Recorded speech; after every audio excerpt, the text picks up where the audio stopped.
Good evening. Welcome to the September 3rd, 2014 regular meeting, of the Wyndham Raymond School District Board of Directors. The time is 6:35, and Mr. Superintendent, if we could have a roll call. You sure can. Kate Brooks. Here. Eric Colby. Jennifer Fleck. Here. Diana Forslund. Here. Marge Gavoni. Here. Pete Hensler. Here. Jen Moore. Here. Don Perkins. Here. Jerry Keene Dwyer. Here. Ayanna Maciel. Here. Everybody. Very good. If you would join me in the Pledge of Allegiance.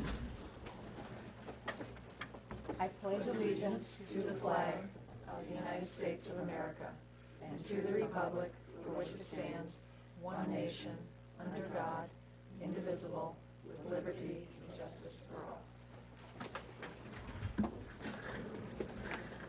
Okay, the first thing is we do have an adjustment to the agenda.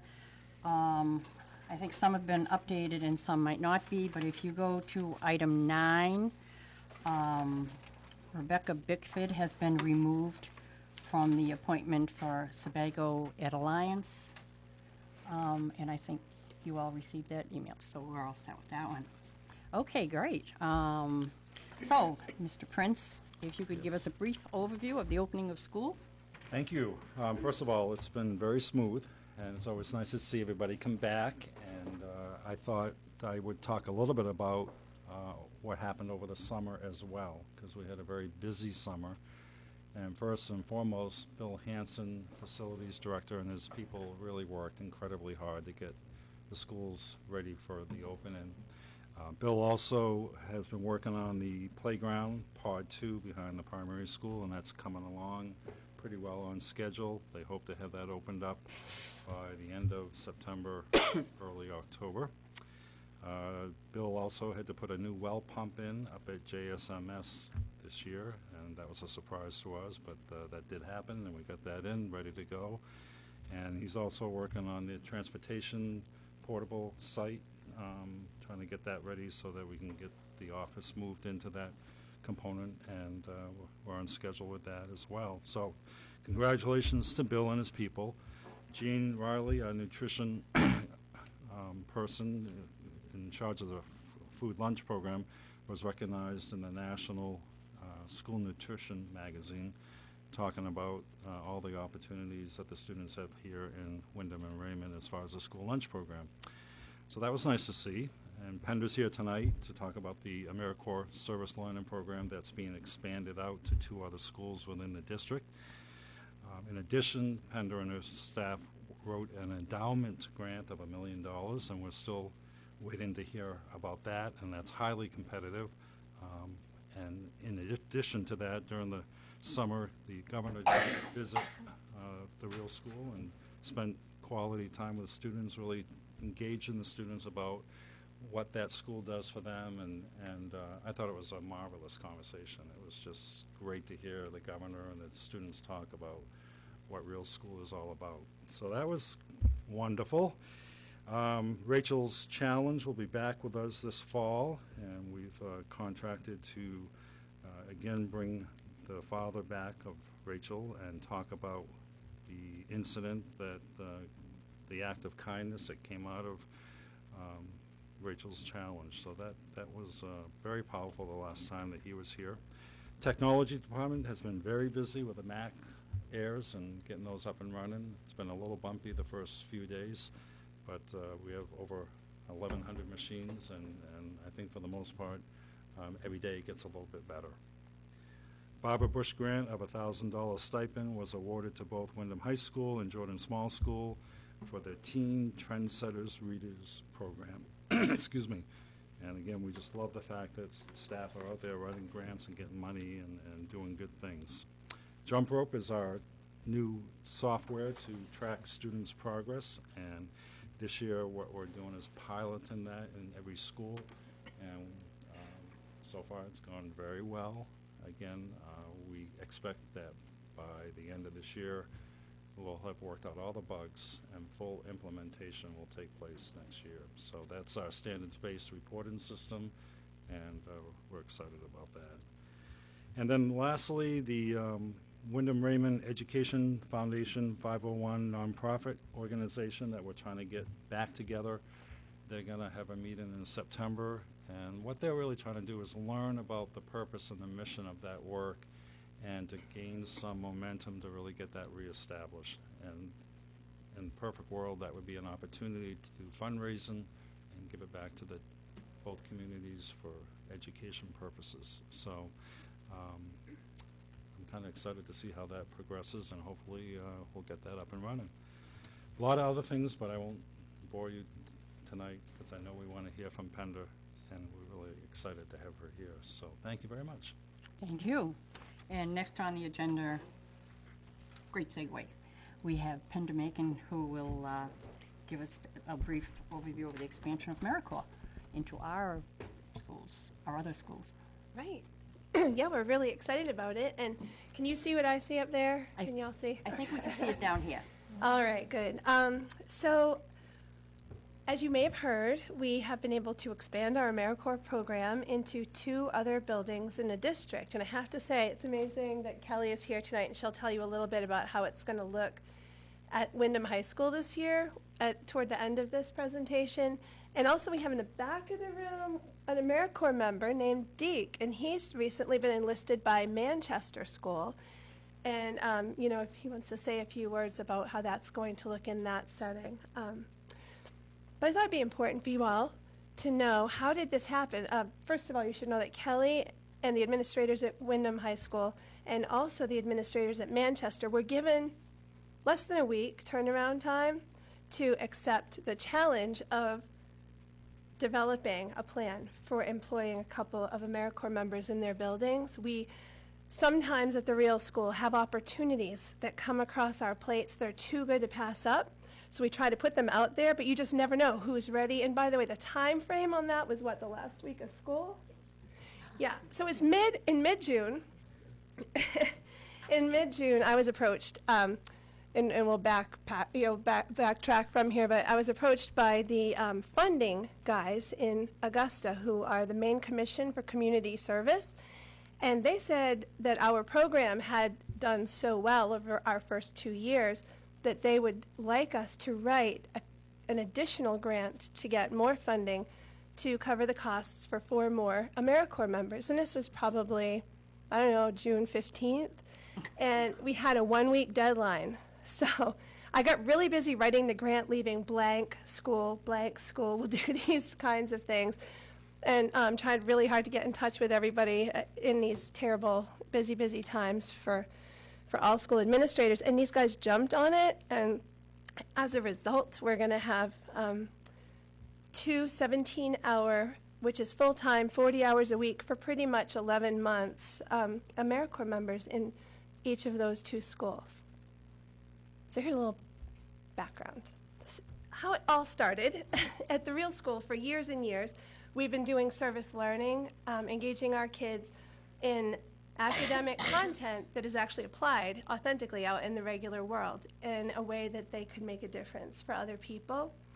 And that was something we've always done, and as our school has been growing lately, it got a little bit busier, and we also wanted to keep up with cutting-edge practices and the curriculum standards and logging student achievement and proficiency. And so we created a service learning model together during the summer one year that has a number of elements that I'll show you at the very end, which really attached the student learning to the standards and also to the 21st century survival skills in Tony Wagner's work, and to the guiding principles, and to the developmental assets that the Search Institute puts out there. There are 40 assets that kids need to have in place. 20 are internal, 20 are external. An example of an internal asset would be a student could stand up for their own beliefs in spite of somebody, trying to pull them off in peer pressure kind of way. And an example of an external asset would be, my community values youth as contributing members, for instance. Anyway, so we made sure that we could use this curriculum guide to lead teachers and other people, so that we didn't have to teach over and over again how to do it, through the process of leading kids through the design thinking, the way engineers kind of toss out ideas and really look at how to be innovative and creative in solving a problem. Also in the critical thinking skills of defining a problem, setting a goal, like how we do strategic planning in the real world, as evidenced by our amazing district. But now we have kids who are saying, well, what kind of a difference do I want to make, and how would I measure the difference? And how will I know if I've achieved the goal? And what are some words that measure achievement, like increase, and these kinds of things, and by how much percent? So we put this thing together, and we thought it was pretty cool. And we started to recognize significant increases in a couple of measures that are really important to all students' development. Academic engagement, of course, and you know that real school students don't have very much in common necessarily with one another. They're all with us for a very different bunch of reasons, but what they have in common is that all of them have catastrophically failed to be successful in a school setting, and they have typically had very low engagement. So we were seeing measures of engagement evidenced by increased attendance at school, time on task, and also student surveys that measure a student's commitment and connection within a school setting and understanding that school is important to them. And then the third measure that we noticed, or the second big one here, was internal locus of control, and I talk about that sometimes at these presentations.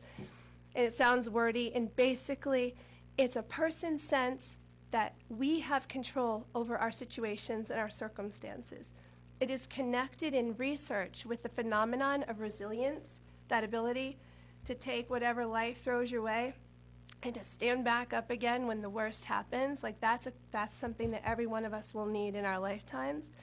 And it is tied directly to a person's internal locus of control. Most of our kids tend to come to us with a lot of externalizing behaviors. When we say, how come you're here? Why didn't it work out at the other school? They usually don't say, well, I didn't show up all that often, and when I did, I didn't try real hard, and when I got stuck, I didn't ask for any help. Instead, they sometimes will say, there was too much drama at that other school, or the work was not relevant to me, or the teacher didn't like me. I mean, they have a host of reasons with fingers pointing away from the person. And that also comes with the counterpart sensibility, that when they are successful and you say, wow, you really did it, what made the difference for you this time? And their answer, instead of saying, I stuck with it and I tried my hardest ever and I got back up when I failed, they typically will say, I got lucky, or it was too easy. They're going to externalize even the credit for what they do. So you can see where that causes a human being not to be resilient or successful. So we saw those measures were really significantly increased for our kids. So we thought we got something really good going on, and so we wrote the grant to try to get an AmeriCorps member. We thought we might get one AmeriCorps member who could be added into our school community, who could help us with the logistics of all of these growing and complex student projects, which I'll explain to you how are you all doing, by the way, right now? I just have to say, you might need to take a stretch, because an adult brain can only listen to another adult talk for 8 minutes in a row, which gives you a hint about how well kids do in a classroom with an adult talking toward them. But that's a fact. You might be making your shopping list in your head after I hit 8 minutes. But all you need is a reset, like me checking in like that. So that's why I did. I'm boring myself when I get there. We wrote the grant, and we realized that we could write for 17,000 volunteer hours, which means 10 full-time individuals who would provide 1,700 hours of service in the course of a year to our school. And the gentleman up at the state who does the whole funding for and it's really the funds come funneling down through a federal source, through a state agency.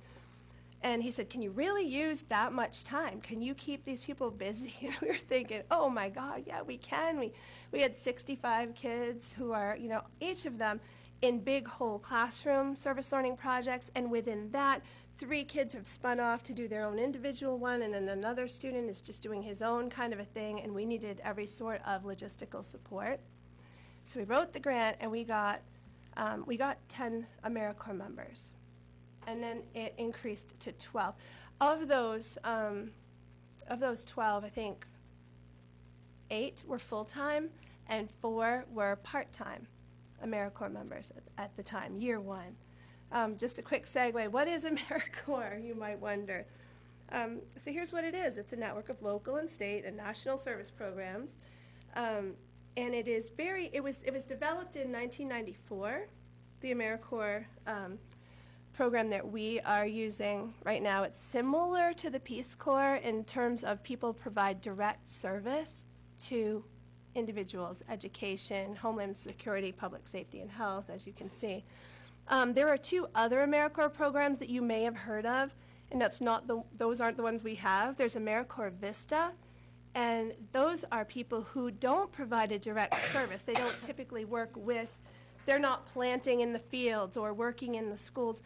They're working in an office, maybe adjoining a school, and they do capacity building. They can do all grant writing. They can do advertising, but they're not really providing direct services. And we have the third branch of AmeriCorps is called Senior Corps. It's really interesting because seniors can sign up for any number of part-time and even up to full-time jobs as Senior Corps members, and in all AmeriCorps programs, you get an education award at the end of your year of service. Senior Corps, you can use it for yourself for continuing education, or you can even hand it down to a relative or somebody who's trying to pay off student loans. So they're transferable, those education awards. Our AmeriCorps members receive, through the grant funding, $12,000 roughly per year in a living allowance. It's not a wage, it's not a salary. It's important that you understand that little detail too. They're not employees. They are simply national service members who receive a stipend directly funded through the grant program. And at the end of their term, they get something like a $5,700 education award. Part-time members get about $3,000 a year for a living allowance, and they receive a lower education award. I don't remember the exact figure.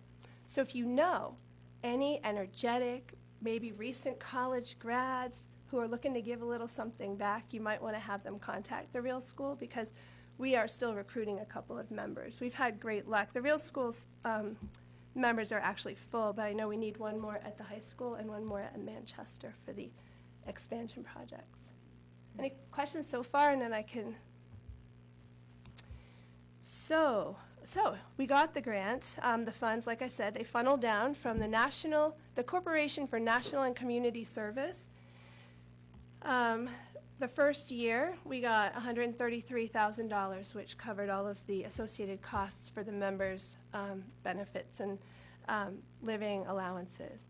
And the same thing, we got the same in year 2, but we were able to strategically configure additional members at no additional cost, which is interesting. They have all these other incentives embedded into the program. We're encouraged to enlist disabled AmeriCorps members, for instance, and there's money in the federal source that would cover the expenses if we can make that happen.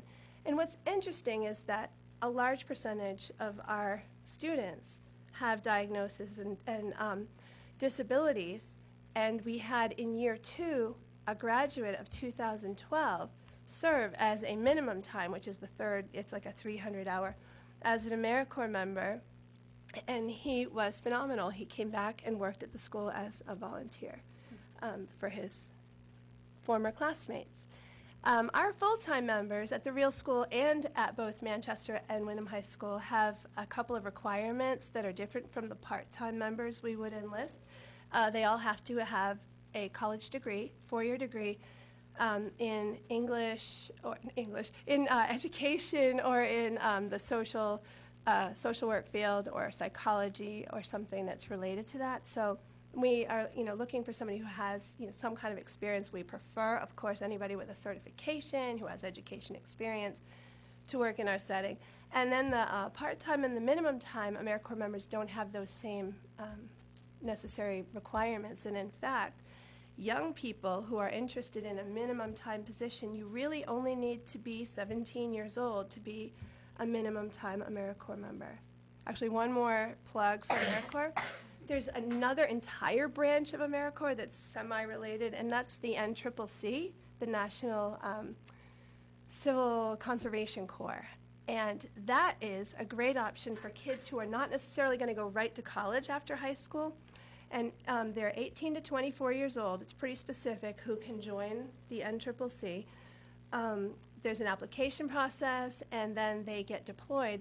And they don't even get to choose where they're deployed. They get deployed in groups of 12-ish NCCC members, and they are for a year. And they could be down throwing sandbags, during like Hurricane Katrina, or they could be classifying trees in a national forest. I mean, they have a bunch of different jobs. It's like the old CCC from way back, and it's just the updated current version. So one of our students last year who graduated got to join the NCCC, and we're really proud of that as well. That's all segue. And if you know, so these are good opportunities for the kids that you may know. So anyway, like I said, the grants funded those related costs, and the grant does require matching contributions. What that means is, in this particular grant fund, all grants are different in what they're requesting. In this grant, they are requesting that we contribute or that we log or document the dollar value of of a portion of the whole thing. So they put in $133,000, and we have to document that we're putting in, say, $133,000, but it's not. It might be even more. The way we've done that, for instance, this year is I'm taking a third of the lease cost on Mackworth Island.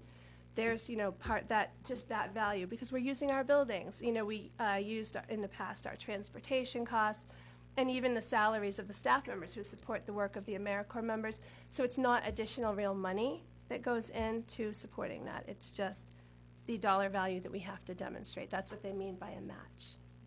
Any questions about that? So, our service learning program, this is the fun part because it's the pictures. I can tell you, these are some of our last year AmeriCorps members. This was our year one crew of AmeriCorps heading to a conference. This is also last year, and right in the middle you might recognize Mayor Brennan from Portland on Mayor's Day. He came to celebrate some of the work that our team had done last year.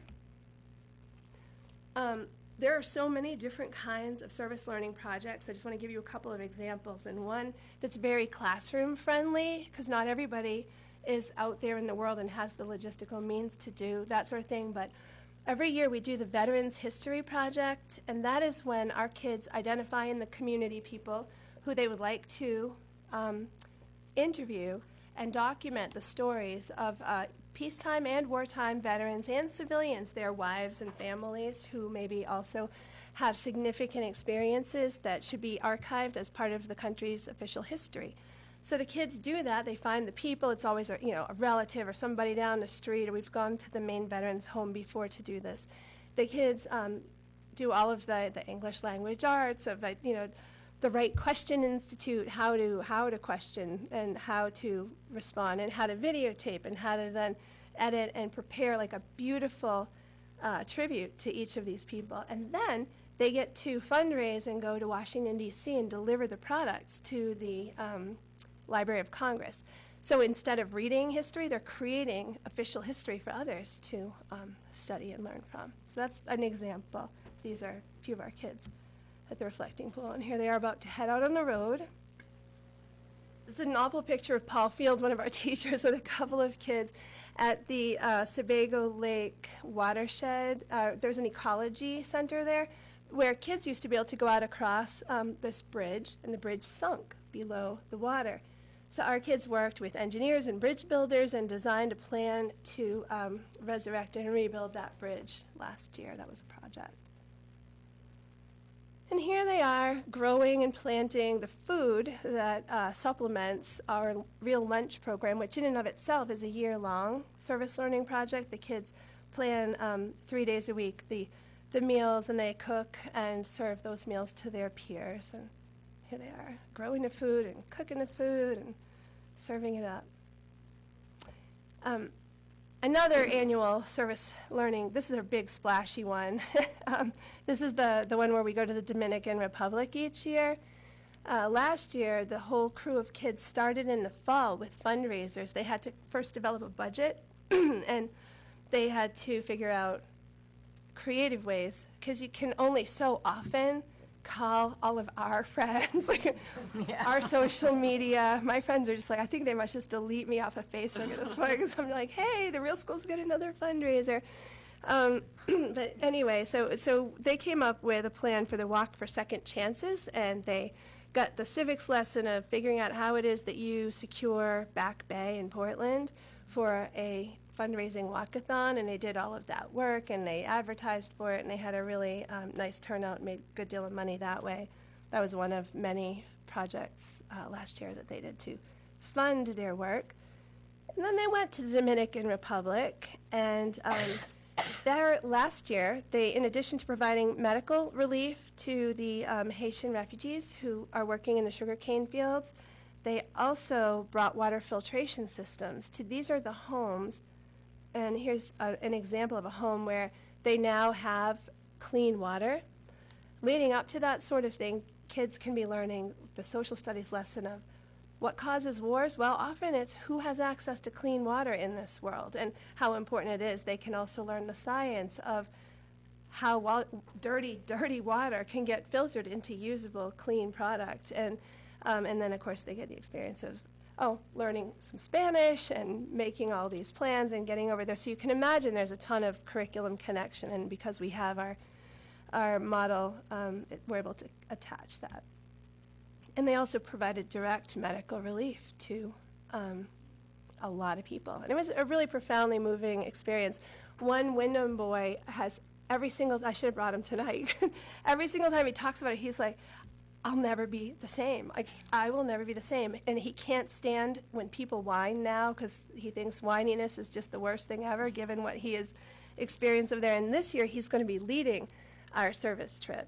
We're going to try to make it into more of a team, a club that is self-sustaining throughout the years. So he'll be the president. We'll have a vice president. We'll have a secretary and a treasurer. And underclassmen will come up through, and ultimately not everybody's going to make the travel team, but everybody can contribute to the big effort. So that's how we're trying to model this now, because everybody wants to do it. It's gained legs and legacy, and it's a highly coveted experience for our kids. So here's the curriculum model, little pieces of it. Oh, and you can't even see it, and I can't see it on this thing. But what I can tell you is it first has kids describe and understand themselves as a learner. Like, are you a person who likes to just take an idea and run with it? Are you more of a process-driven person? Do you work well in a pair or a larger group or by yourself? Those are really important things for all of us to know about ourselves, because everybody is different, and how we are successful and creative out there in the world is different. And the next step is to identify who do they want to help. And we take them through the steps of, do you want to help people or animals or the environment? Pretty much anything would fall into those categories. And it's kind of a step-by-step guide so that it can be student direct. It can be, it's guided discovery, I've learned is the term for this. So we put a framework out there, so it's not just them necessarily picking ideas out of the air, although sometimes that also happens. But for those who need to, go through the process. Wow. Oh, and then they do the critical thinking activity of recognizing what is a root cause and what is a symptom of a problem. When you really look at a problem in this world, what is visible to us usually is just a symptom, and there's usually a deeper root cause. We don't really say you should always go for root causes, although that is certainly a better approach, but a lot of times we're treating symptoms of a much bigger problem. But we want our kids to really be able to be those creative and practical problem solvers who recognize a problem isn't just what it seems all the time. And forgive me, this is teeny tiny on here. I was going to say, Yeah. Oh, and then then they do the goal setting. What short-term outcomes are they looking to achieve? What long-term outcomes could they potentially hope for? And then there are 3 ways that we encourage our kids to look at defining a problem. You can raise awareness, and that is, by the way, a very classroom-friendly thing for people to do. You can create public service announcements and ad campaigns and videos. Usually, raising awareness is one of the most long-lasting and powerful ways that a person could make change. You've changed people's thinking about something, and more will get done. You could raise money, and that's that's the depressing one that nobody wants to do. The kids they'll call up and want to help. Amnesty International say, great, have a fundraiser, we could use the cash. That's usually what people want. And then there's providing a direct service, the hands-on route, which is mostly, of course, what our kids would prefer to do. But really looking at all of those things together can create a really good project. This year, one of our bigger projects is the Green Crab Eradication Project. And so we're perfectly situated right there in the middle of Casco Bay. And they've already been out yesterday and today with crab traps. And so they've got a whole tank full of the green crabs, the invasive species. And they are going to be working with the Idea Incubator people at University of Maine and at University of Southern Maine, and some people at the Gulf of Maine Research Center and a few other agencies to come up with a creative product made out of green crabs. And it could be as simple as compost, which everybody's kind of leaning toward, but maybe there's something else. You just never know what they're going to figure out. And if they can make an awesome, viable product out of the green crabs, then there will become, a market for that, and they'll be so. And then the final piece of this curriculum guide attaches in minute print to the Common Core reading and math standards, and a few examples here of the social, emotional, and behavioral goals and the survival skills for the 21st century. And each day, or within each thematic unit, or within each week's worth of work, teachers have been using this method of logging student achievement. However, jump rope, which we are now aware of the whole jump rope system, so we all just got our training, and we're entering all of our stuff into there. So pretty soon, that'll be yesterday's news. We'll be logging it in there. So our outcomes from the year one data that we have across the board, yet last year's that we're about to finish, outcomes are better. We know that so far, but you don't have the numbers yet because our report isn't final until October of this year, for this past year. But year one, attendance, time on task, and student commitments and connection to school based on surveys pre and post, quarter one to quarter four, were all increased. Locus of control, that most important connection for resilience, increased 13%, which is a lot in one school year across the board on average for our kids. And they also gained developmental assets, specifically the ones around school being a place where they feel connected, and the power of youth, that young people have a role in the community. So those are the ones that were increased.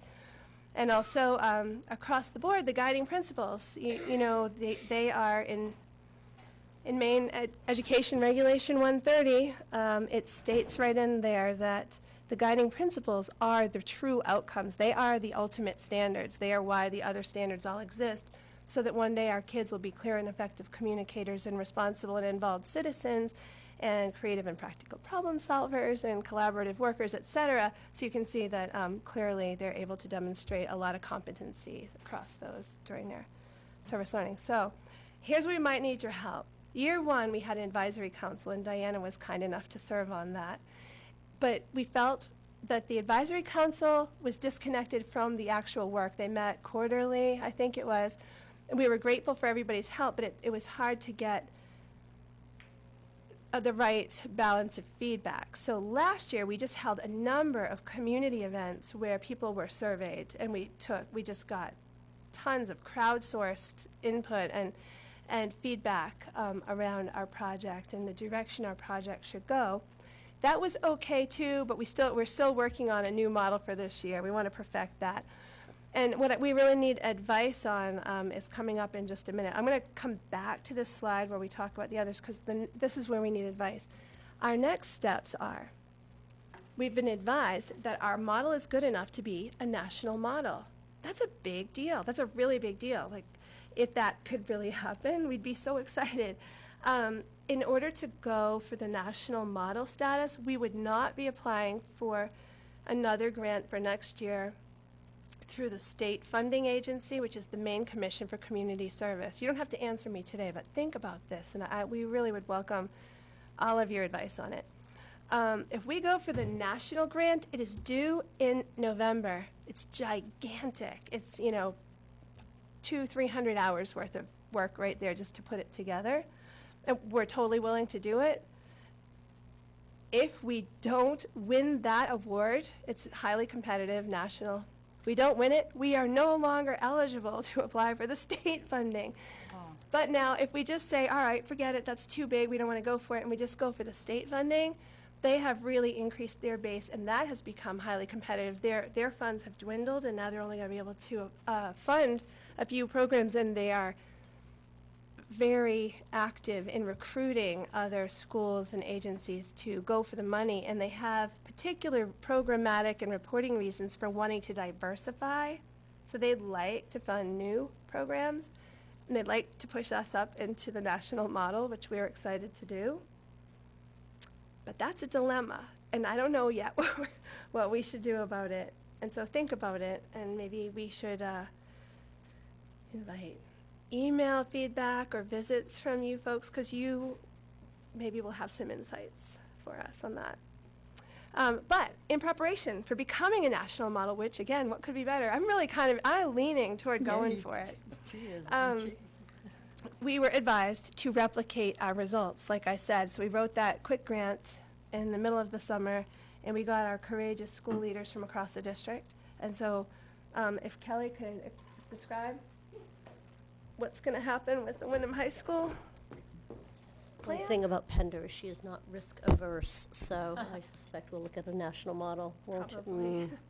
Hi, I'm Kelly DeVoe. I'm one of the assistant principals at the high school. I haven't met all of you, I don't think. But quickly, because I know we're behind schedule, the high school is going to be using our AmeriCorps folks to expand what we currently have, which is known as our APEX program. It is an acronym, of course, everything in education is. It stands for Alternative Program for Excellence.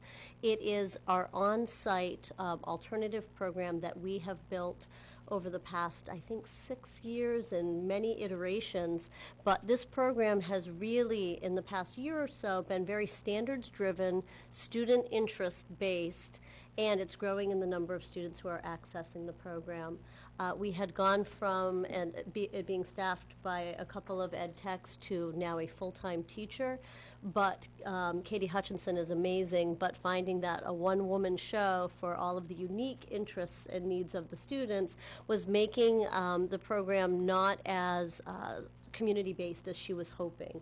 And the AmeriCorps and the service learning model is exactly what she's looking for to help expand what the kids are doing out into the community. Right now what she's doing is really integrating the standards, and so students are looking at sort of a humanities model, and so they'll be pulling from some of our social studies standards and some of our English standards, for example, and they might include some environmental science standards, but right now that's still being done in sort of very, very small pockets, or a lot of it is computer-based right now. This could expand what we're trying to do. We're hoping that by building this as sort of a pilot within the building, as our teachers are getting more comfortable with standards and beginning the conversations about integrating curriculum further out into our mainstream curriculum, that the service learning model will be something that will be a resource to all of our teachers so that they might be able to tap into their expertise and their energy around this work. And it could actually infiltrate throughout the building. And Manchester has identified, and they're in the process still of identifying, a number of students who are falling behind academically, who maybe have lower attendance and lower engagement, a number of different potential risk factors, early risk factors. And so they're going to have Deke and another person who they're hoping to recruit, working with those kids to implement the service learning model also. And we're trying to get both the high school in Manchester to provide pre and post numbers for us to put into, or at least to describe and to strengthen our push for a national model that can be replicated at a number of sites. Bravo. That's what we got. That is great. I like the last slide. See, you should have threw that up in the middle. That would have been distraction. We always love hearing from you. I mean, I don't think you've ever come before us and not been interesting and exciting and innovative. And And I'm sure, I have that funny feeling she's gonna go for that national one too. Go ahead, Kate. Thank you, Pender. All right, thanks. I'm back on the, if you go national and you don't get it.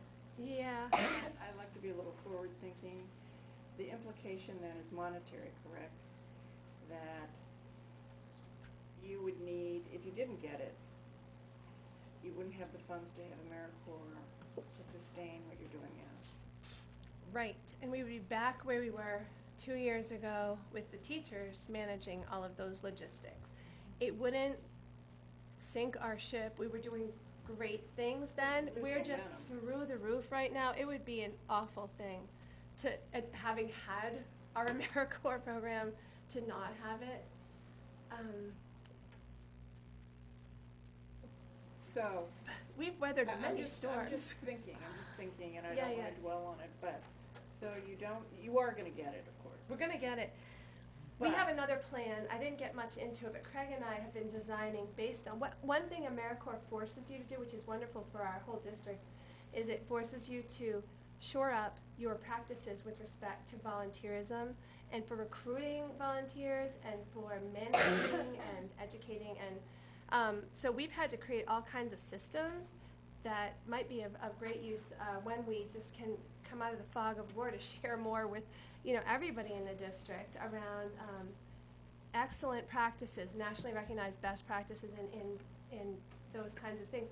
Craig and I have been looking at trying to create a base of volunteers through a bunch of the local colleges who are going to be putting people out looking for, because internships can be done simultaneously. Could we team up and we've had, so we're starting some conversations with a number of the colleges that put out social work students and psychology majors and future educators. So we have the very beginnings of a safety net to continue to have a robust volunteer program. But the worry is the 1% chance that Yeah, you're yeah. not gonna get this. I like that. Yeah. Then AmeriCorps is completely off the table. Is that true, or can you generate cash to get those folks to come in? Right. Or does it have to be through that organization? I can't believe that it's completely off the table, so I'm gonna have to come back to you with, I can't. It's almost unfathomable to me. I mean, there are other, for instance, the part-time members who really don't cost anything if we can get the AmeriCorps folks to cover the cost of their education awards, which are minimal for the part-time ones, $1,000, $1,500 for a minimum time AmeriCorps member. Don't think that we're just saying we're gonna shoot for the moon and just not No, have I'm a backup thinking plan, that, because but we I will. also just kinda wanna have a vision going forward, and so you're gonna find out in November. No, it's due in November. It's due in November. When do you find out? I don't know. They haven't put anything out yet, so that's the don't like problem. that. So right now, I haven't even seen. I've only heard from the state funding people that we should really go for that national thing because it's that good and it would be really sustainable. It gives you 9 years of funding. wow. It's a phenomenal Yeah, that boon is. if we got it. It's only been told to me and that the RFP should come out soon and that it will be due in November. And we heard, and I haven't read this anywhere, we heard this from the state funding guys, that if you go for the national and you don't get it, then you don't qualify to apply for the state funding. I don't know for sure that those are the only 2 funding pools that would support an AmeriCorps program, frankly. I know that they have funds to pay for instance, disabled AmeriCorps members who are amazing, contributing, folks Well, that we you could. give a lot of food for thought. I just Yeah. kinda have a long-term vision. I wish I had more for you. I'm just, I'm I'm very excited that, I'm assuming you're going for national, although it's not official, but, assuming that you're gonna go for the national, and I'm very excited to see the results that you shared with us tonight. Well, thanks for the It's time. really impressive. I Thank appreciate it. I know you guys are busy and Thank you. tired. We love when you come to Well, talk to us. thanks. Thanks, Ben. Thank you. Yeah. Yeah, kinda. Did I lose you somewhere? Okay, moving right along, we will now go into, excuse me, I'll take a motion to go into an executive session for a readmission hearing.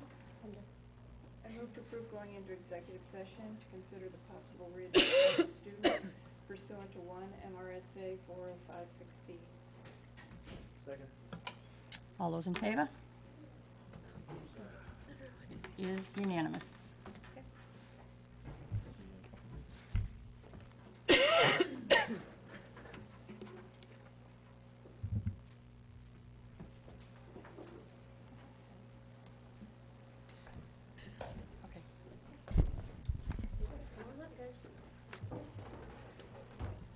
I'm so, what? Okay. Oh, if, we're all set. Oh, yeah.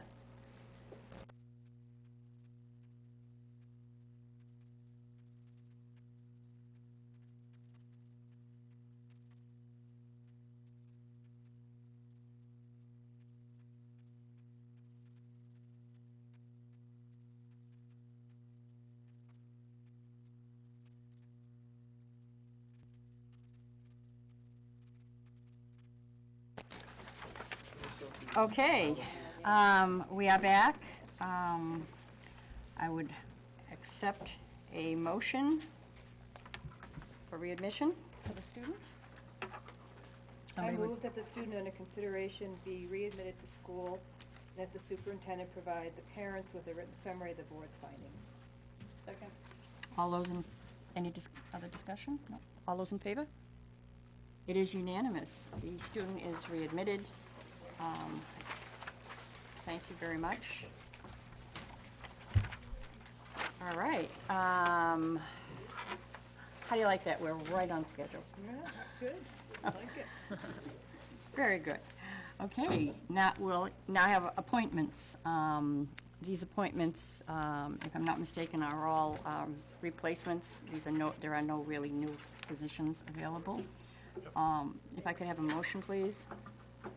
I move to approve the appointment of the following employees for the 2014, 2015 school year. Good luck. Good luck. Sarah Brown, 2/5 interventionist, Wyndham Middle School. John Condello, teacher, grade 7 math science, Wyndham Middle School. Ralph DeSarno, teacher, phys ed, RES Manchester. Steve Ginn, guidance counselor, Wyndham High School.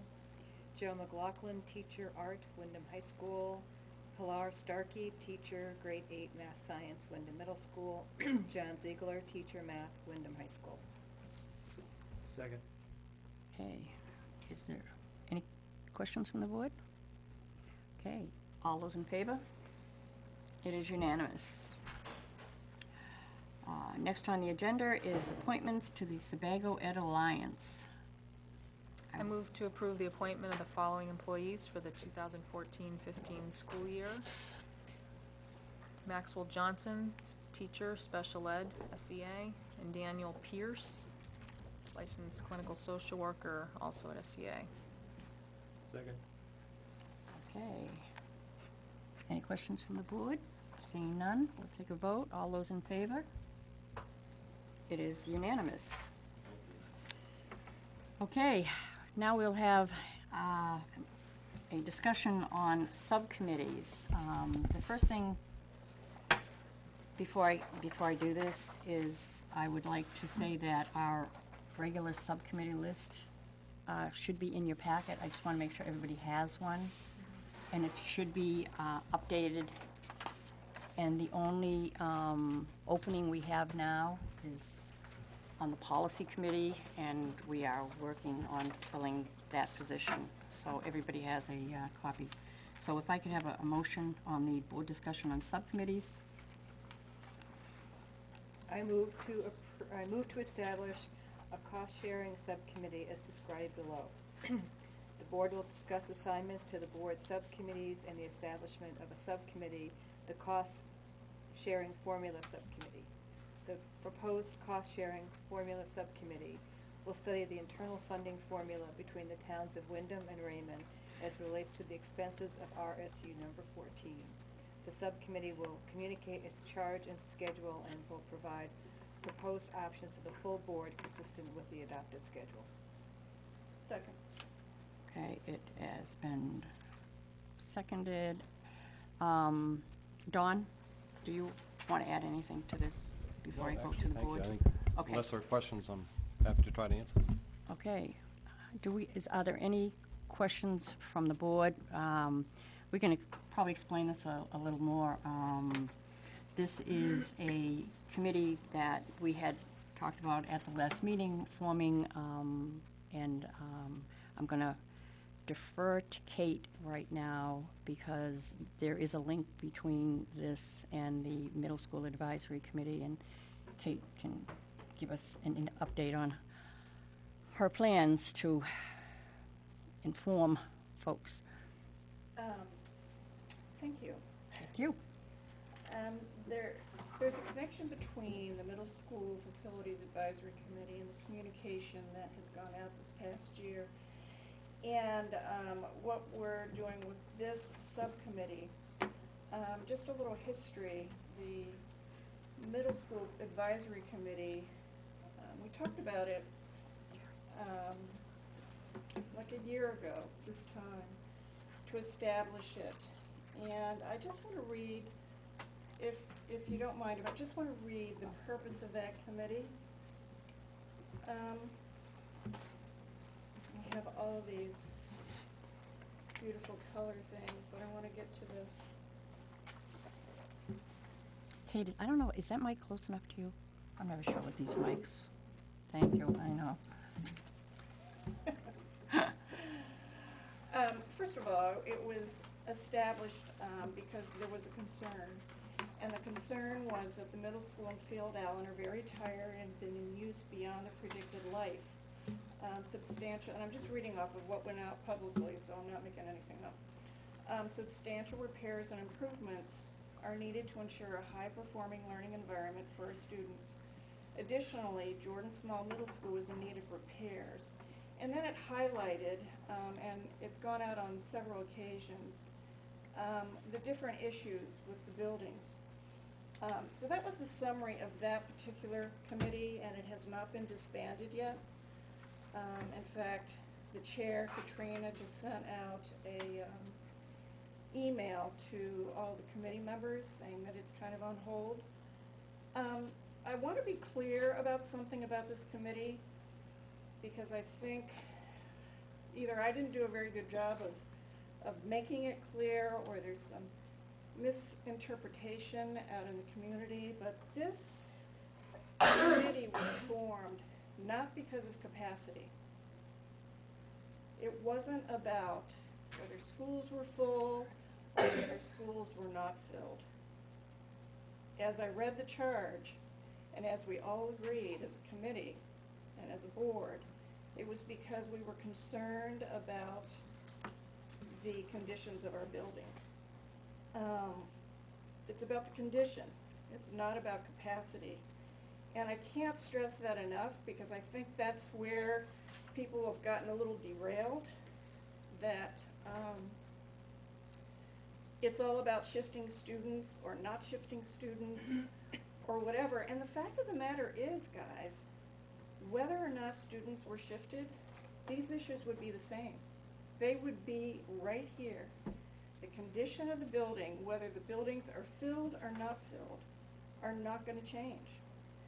And so I think, and I don't want to speak for the committee or for the chair, but I think we really, as a board, wanted to be good stewards of our taxpayers' dollars and be forward-thinking, knowing that we are very low because we are forward-thinking, and that was also described, all the different things that we've done because of condition, not capacity, because of the conditions of the buildings that we applied for to see where we landed on the school's construction. We all know the state has got a lot of enormous financial things, and it's tough to get on that list. I think we ranked 43? Quite low, 43. And I think they only took like 6 or 7. And as I read recently somewhere, and maybe I'm off track, but even though they've chosen the top 6 or whatever who made it on the list, that doesn't necessarily mean that they're going to build those schools, because they might not have the money. So the fact remains that with buildings that are, I need my cheat sheet, hang on a minute. Middle school is 37 years old. Field Allen is 68 years old. Jordan Small, fortunately, has had more renovations. And it was originally built in 1967, so that's 47 years old originally. Then there was a renovation in 1987, which is 27 years old, and then another renovation in 2001. The lists are long, as was highlighted. This information has been in the link. It's been on our website. It's gone out to listserv. We can always do a better job of getting this information out. There's absolutely no doubt about that. But we're not trying to be a sneaky Pete here. I mean, this was about the conditions of the buildings, period.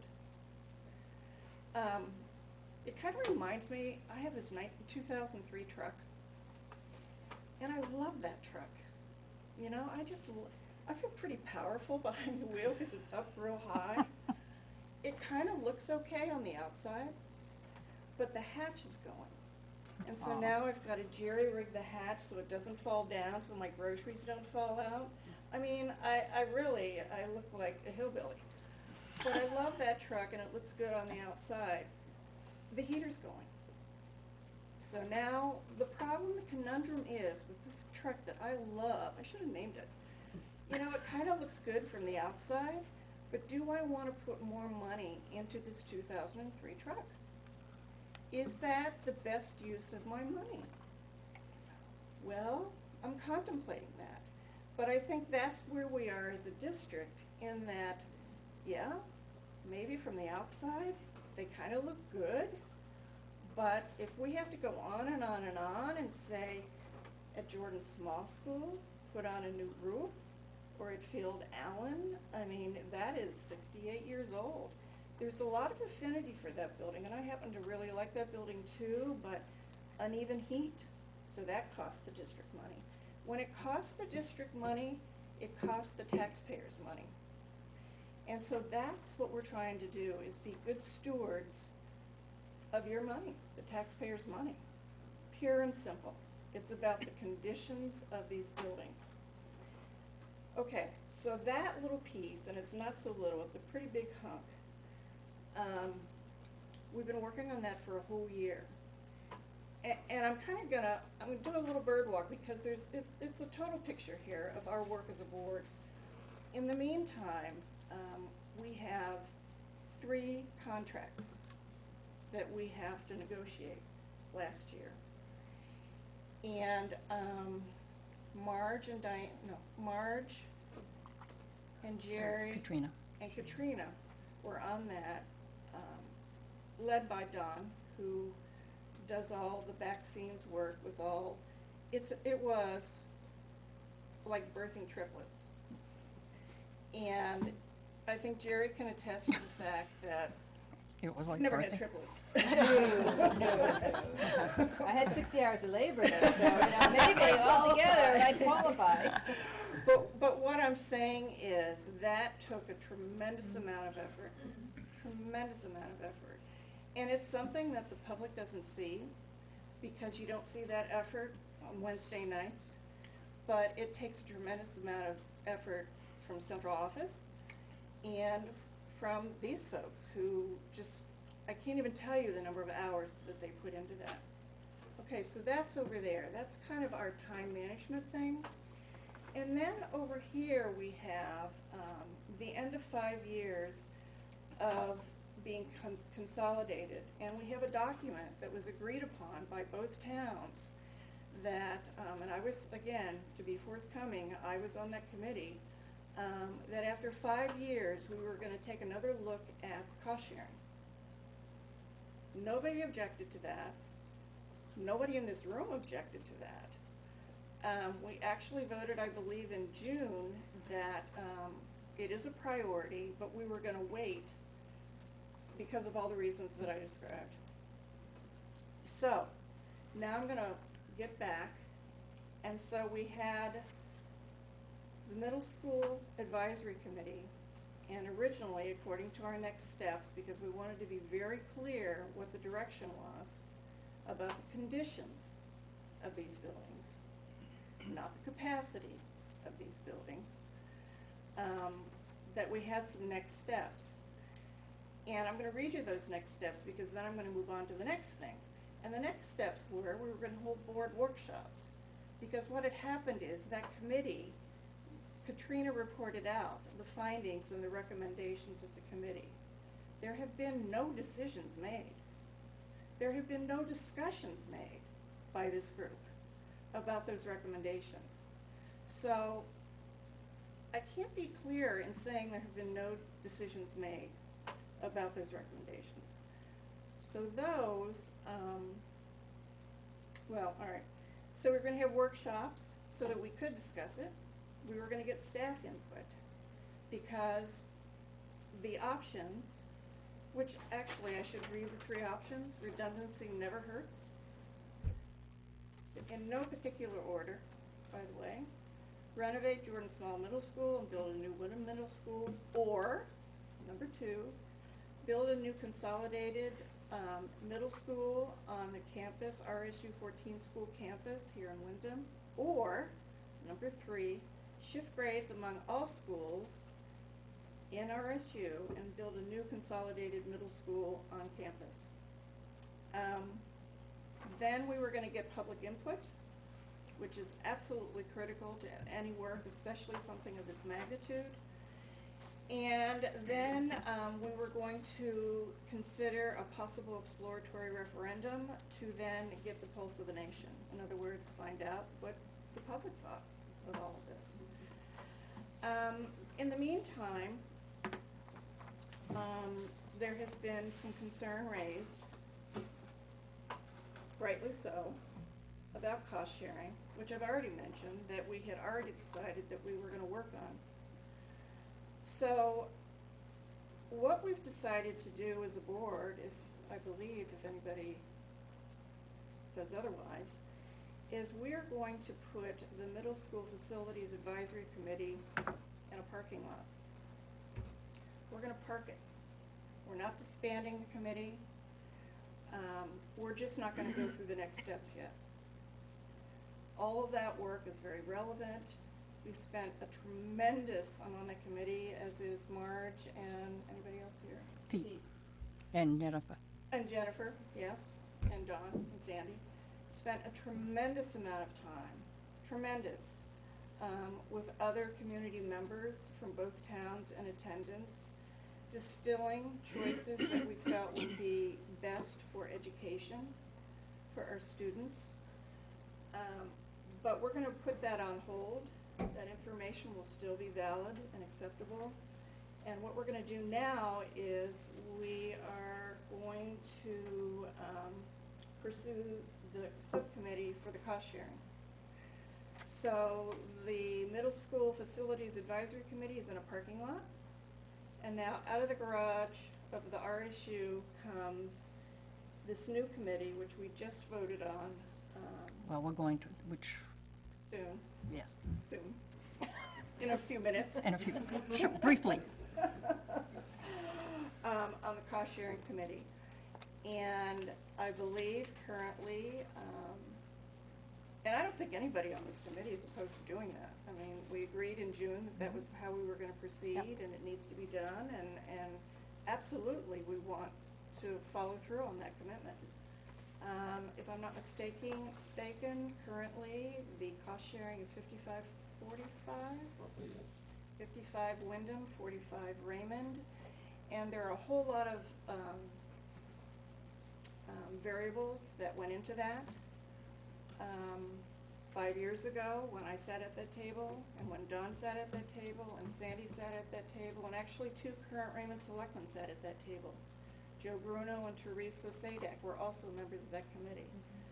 So they, along with many others, sat at that table and came up and agreed with, based on a lot of factors, which I certainly can't, and Don probably could, but I couldn't come up and tell you what they were right now, but yes, 55-45. So I'm working after tonight on trying to craft something that demonstrates clearly, I hope, and I'll get a lot of feedback before it goes out to the public, the fact that the facilities committee is going into a parking lot and then trying to get some very pertinent bullet points on what this new committee's work will be, and this committee has not met yet. So until it does, I'm kind of on hold that we certainly as a board, and I don't want to speak for the board, but I'm going to speak for the board, we want to be clear and effective communicators. And always looking forward to feedback to do better, but we hope in the near future to get that information out to you so that you know what the focus is of the board in the near future. Thank you very much. Thank you. Very concise, good information, very accurate. Just a question. It's the middle school facilities committee that's parking lotted. Yes. There'll still be a facilities committee? Yes. Okay, just wanted to clarify, Yes. there still will Yes. be, so, okay. Yes. Yes. Thanks for the clarification, yes. Eric? I was just curious, if you get a new truck, we're building a new school, you fix the truck, we fix the school? No, that's not how that works. I just have to decide whether I'll be watching. it's worth, I want to keep throwing money at this 2003 truck that I absolutely love. I mean, is it really worth it to do that? And just so everybody's aware, the Cost Sharing Review Committee will consist of two Raymond board members, two Wyndham board members. From Raymond, there's Diana Freusland, Jerry Keene Dreyer. From Wyndham, there is Jennifer Fleck and Kate Bricks. Dawn Davis and Sandy Prince will also be on that committee. So that is the makeup of the committee, and I am very excited for them to get going, and we'll see where it goes from there. Yes, Kate? Typically, as we did with the Middle School Facilities Advisory Committee, we had an end date. And we expected results. We do, we have, We do. well, actually, we're hoping, when Dawn and I talked about it, the hope was that when you have your first meeting, We'll determine the date. we'll determine, because we looked at legal's timeline when they presented it, and we are hoping to have it all basically done by February, other than to have that public meeting. But until you folks get together and have a meeting, we want to make sure that's a doable thing, and so we were afraid that if we put a deadline on it, No, that's fine. we I didn't just- want to come back and I change just want that it. to be publicly stated, that this is That's- just not going to be, Oh, it's not gonna go run on. And on and on, that we have an end game. And it really has to, because on the horizon is the budget. Oh, God, I hate to say that, but it comes around every year, as everybody knows. So before we get going on the budget, and we don't want to keep that bus in the parking garage very long, because it's very vital that we get going on that too. So there are other things, plus the normal things that we go through with the school, that need to be addressed. And the other thing, well, I'll bring it up afterwards, because it really has nothing to do with this. So does anybody else? Oh, I'm sorry, Pete. All right, I just have a question about the middle school facilities advisory committee. We're putting that in a parking lot, but what's the expectation as to how long? Like, at what points of the cost sharing analysis or recommendation does Does the bus come back out of the Yeah. garage? Exactly. I mean, because I love this garage and bus thing. it's important work that that committee is doing. It should And- come out right after that public, right after we have the, if I remember correctly, Mr. Spencer said we could go to referendum, or we could have the public hearing. District public hearing, which I think we had discussed in the group will have to decide, the committee, would be the better of the two for more participation. When that happens, that bus should be coming right out of that garage. And is it dependent on the outcome of? It should, no, because as Kate stressed, we're talking about condition, not capacity, and the condition is not going to get better for the schools, regardless of how we figure we're going to, whatever the cost sharing. So that is not linked to that in that respect. The need to review that and come up with what we're gonna do with a new middle school. It sits there. It isn't gonna go away just because we have to look at possibly how we look at paying for it. Yeah, If it so was then why are we accepted. tabling it? Is it just for capacity reasons? It's for manpower reasons. Yeah, it's just, because they're both very intense things, and we can't do both at the same time and still do the regular school business. It's just impossible. Plus, everybody, I have a list here of, and the public is not aware of how many committees, how many subcommittees that this board has, which, by the way, happens to be, I should have numbered these, 1, 2, 3, 4, 5, 6, Well, 7, there's 8, these, 9, those are 10, the 11, committees. 12. This one, if we approve it tonight, will be 13. There are 13 committees or advisory committees that board members that sit here are on, and I don't think the public realizes how thin we spread our time and how much other things that we do. So that is why. That's why I asked the question. That's why. It's good for the public to know. Okay, are we set for a vote? Okay, saying that, all those in favor of approving the cost-sharing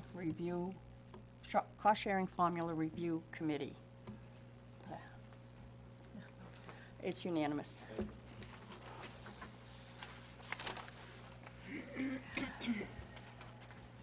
I hope you're not tired of talking, Kate, policies.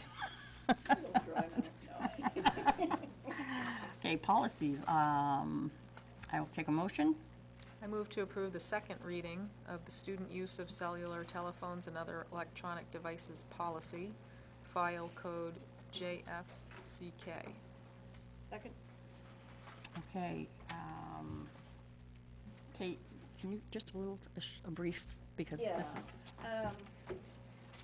This actually got buried after the first reading, because of budget, and it just got buried. So, the intent was to bring it back right away, and we got discussions on budget deliberations, and I didn't catch it, so shame on me. So here it is. now has everybody had a chance to, does anybody have any questions on this policy? No, excellent. Okay, great. Okay, seeing no questions, all those in favor? It's unanimous. Second part? I move to approve the second reading of the student use of cellular telephones and other electronic devices regulation policy, file code JFCK-R. Second. Okay, This is what regulates the Right. policy. first one. And actually, Go ahead. the policy itself didn't change, but there was a whole lot of change in the regulation, if you might remember. And that's where, as Kelly can attest, and she actually was the one who noted that we didn't have a second reading, that that's the teeth, and that's what she needs. Okay, great. All those in favor? It is unanimous. Oh, I thought your hand was up. I was thinking of, Oh. but then are we voting to approve the regulation or to approve reading the regulation? The second reading. Second We approve reading. the second reading of Does the, that make it a regulation Yes. once we do that? Yes, Okay. after the So second then we should reading. have that discussion before we vote, have it. Should you On the have regulation, discussion I'm sorry, Before we vote on it? is there? Yes. Couple questions. No, that's quite all right. I just thought you, Um, go ahead. So somewhere here, we talk about study halls as being a time when they are not allowed. My understanding, and I wish we could have the Can you honor find that back. Can you reference where that is on the Sorry, policy? first sentence of the regulation. Okay. So it says. Study halls, yeah. Prohibited from using all these things during classes, study halls, assemblies, and other school activities. I'm not sure how regular it is for the students to have their electronic devices during the study halls. My understanding is that they use it fairly often. time. I don't know. We can ask Kelly, Kelly to. can you come up to, Of course I can. Yeah, that's why I stayed. Suspected we might do this. Our study halls are varied in that we have, for example, the Academic Support Center where it would not be appropriate, and the teachers there would say so. Our freshman study halls, because there's curriculum attributed or affiliated with the study halls, don't permit kids to use their electronic devices during freshman study hall. However, in the cafeteria study hall, which is a misnomer, and I do recognize that, it is a large group of students, and students frequently will plug in, often to listen to music, to tune out sort of the volume of their peers. So in that setting, the two teachers do permit it. So it's really where it is permitted. But even then, we are asking those teachers to take responsibility to monitor its use, to ensure that it's not being used inappropriately, for example, to take pictures or to otherwise show video that we might not think was appropriate in a school setting. Okay, so that's point A. Yes. The exception to the rule. Yes. Okay. Thank you. You're welcome. Jen, do more? we have another? No, I think I'm good then. All set? Okay, I will ask for that vote again then. Sorry, I apologize. All those in favor? Okay, it is unanimous. Okay, lease purchase of school buses. This is the financing. Dawn, you want to give a brief? Yeah, I'd be happy to. First, my apology, because essentially what happened, some of you veterans might remember that there is a long legal document that needed to be read, and it wasn't read at the last meeting. As a result of that, when the attorneys looked to provide an opinion of counsel to the bank who was interested in lending us the money, they can't give an opinion because it wasn't read publicly at the last meeting. So I think, darn it all, it's a long thing that somebody's got to read tonight out loud so that we can then proceed with this. The second component to the vote is because that happened, we used essentially the district cash flow to purchase the buses, to get the buses in. So now the lawyer wants to make sure that you folks understand that you will be obligated by the note from Androscoggin Bank. This is not something I would suspect you'll ever see again. It's just the succession of the way this particular purchase came about as a result of forgetting to read that one section. My apologies for that. So whoever reads one has to read attachment one, That's right. which is the vote to authorize lease purchase of 2 school buses in principal amount of. Okay, go ahead. I move to vote to authorize lease purchase of 2 school buses in the principal amount of $170,404 to be adopted in form presented to this meeting, and that a copy of said vote be filed with the minutes of this meeting. See attachment 1.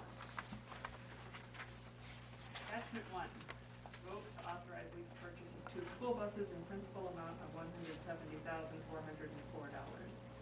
Be it hereby voted as follows: that under and pursuant to the provisions of Title 20A MRS, Sections 1001 and 1055 and 5401.15, the superintendent of schools, the superintendent, is authorized to execute and deliver a municipal lease purchase agreement 530087319 with Androscoggin Bank for its nominee in the name and on behalf of Regional School Unit 14, the RSU, for 2 school buses with an aggregate purchase price of $170,404 in such form on such terms not inconsistent herewith as the superintendent may approve the lease.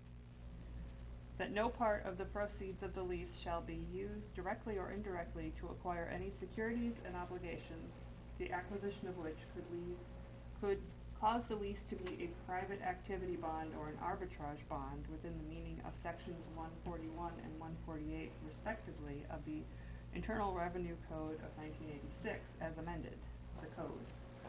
That the lease issued pursuant hereto is designated as a qualified tax-exempt obligation within the meaning of section 265B3 of said code.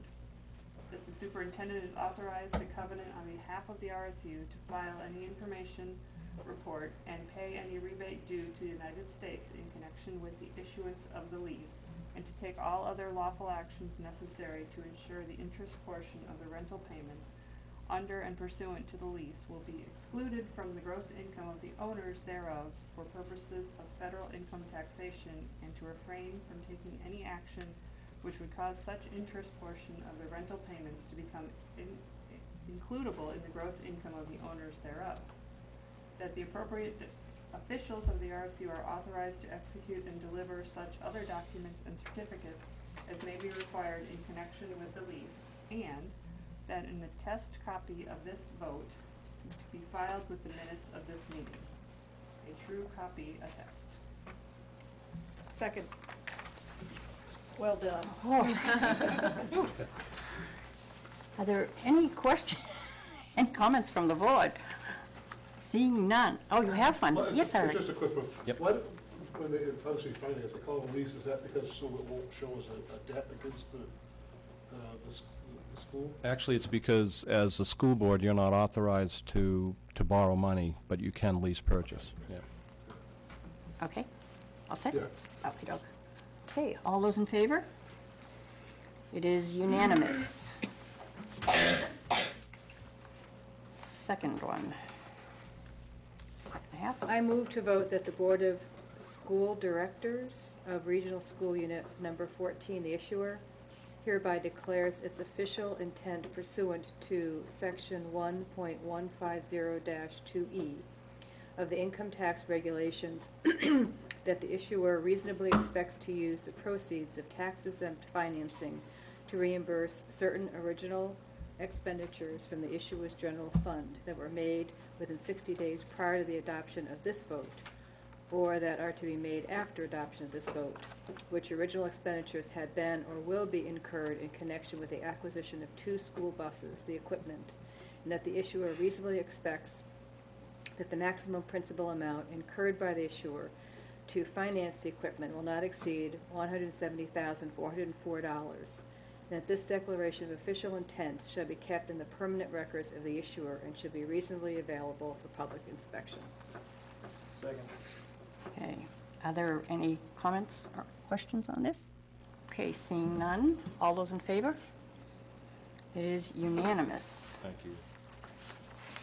Okay, next we move on to, and we're ahead of schedule. Great. Report of the secretary. I move to approve the minutes of the August 13, 2014 meeting. Second. Okay, in the minutes, on page 1, it said discussion around developing a new cost-sharing formula.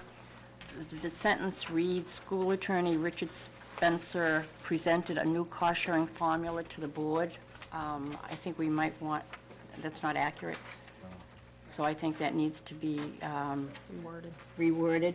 And I think if we reword it to what the original statement was on the agenda, which I can't remember off the top of my head right now, we would probably be covered.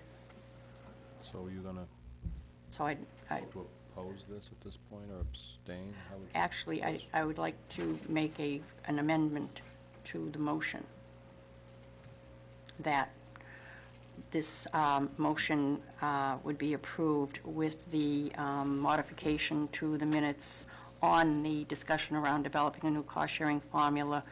The sentence be changed to what was originally on the agenda of August 13th. Sounds good. Thank you. I need a second. Second. Okay.